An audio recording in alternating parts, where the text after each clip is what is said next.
We just learned that officers are at the hospital. They're talking to the man that was shot. $18,000 alone on city streets, another $26,000 in city buildings, and that is a growing ugly problem. In fact, we can show you hopefully one that's way down here. They're trying to make sure that he does not jump that barrier. If I wanted to go into this hardware store that you see here, I'd have to battle through this entire area. In 3, 2, 1.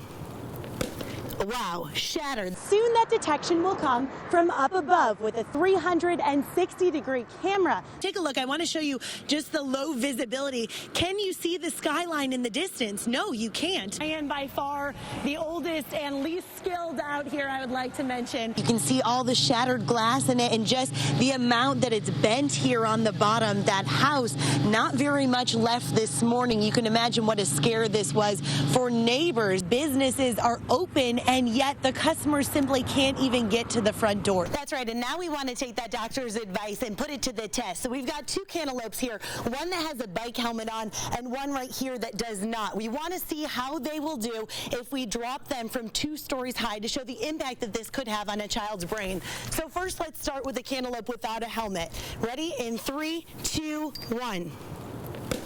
Wow, shattered. That cantaloupe is nothing left. Now we're going to take the one with the bike helmet here with the cantaloupe inside and drop this one and see what the impact looks like. In 3, 2, 1.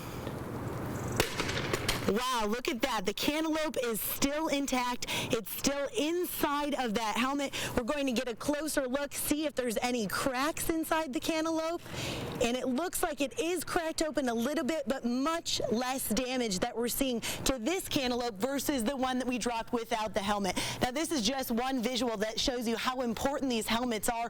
We heard a big bang. A startling wake-up call for folks off Norwood Road in Fairway. It was loud enough, the whooshing noise, to wake me out of sleep.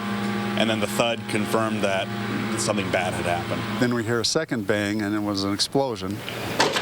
Just steps from their doorstep, a driver smashed into this tree, wrapping his Subaru around the tree's trunk. The car's engine on fire and ejected down the street.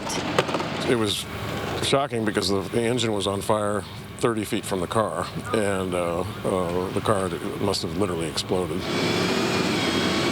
Fairway police say the driver zoomed down the street, reaching speeds of 100 miles per hour, dodging cars and hitting ones like Cameron Coley's that got in his way. My car looks like it's totaled. It started around 2:30 in the morning when a Westwood police officer tried to pull over the driver on Shawnee Mission Parkway.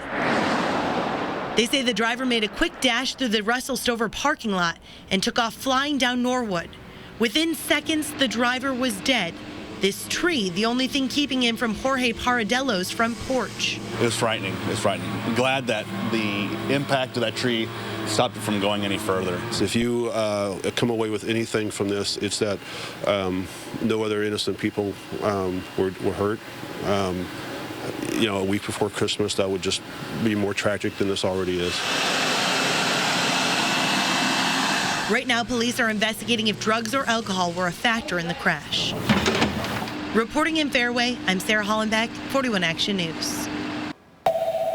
This summer, Tana Copeland received a phone call that changed her life. I was shocked.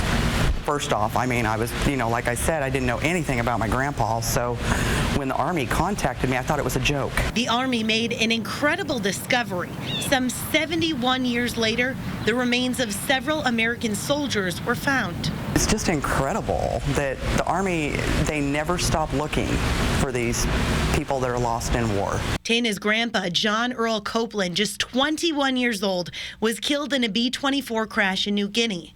Decades later, someone bought the land where the plane crashed. They started digging it up and found parts of that plane. The Army spent 10 years excavating the site where they found the remains of Copeland and 9 of his fellow soldiers. This summer, Tana was given her grandpa's Purple Heart. To find out that my grandpa was a hero in World War II, that's just incredible. I mean, how many people can say that? And in March, she'll travel to Washington, D.C., where her grandfather will be buried at Arlington Cemetery. For Tana, the burial will be extra special. She works at Johnson County Funeral Chapel, planning hundreds of memorial ceremonies. But this time, she gets to celebrate the life of her grandfather, a hero.